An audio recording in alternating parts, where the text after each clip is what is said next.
Good morning everyone. આજે છે ફેરવેલનો day, આજે 10th લાસ્ટ ડે છે. 8th મેં મારું પહેલું બેન્ચ હતું, લાઈક અમે પહેલેથી હતા ઇઝીમાં.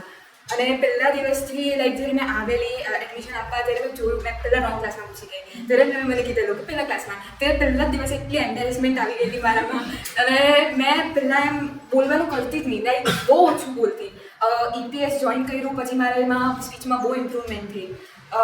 8thમાં મેં રેગ્યુલર સ્ટુડન્ટ હતી, 9thમાં ખાસી બગડી ગઈ અને 10thમાં બી કન્ટિન્યુ એમ બગડ્યા જ કર્યું. પછી લાસ્ટ મંથમાં પાછું એમ એમને સરને સાંભળવાનું ચાલુ કર્યું અને પર્સન્ટેજમાં ઇમ્પ્રુવમેન્ટ લાવ્યું. PT1 PT3 એમાં બધામાં સારા પર્સન્ટેજ આવેલા, ઓલમોસ્ટ 10% એવું જમ્પ આવેલું.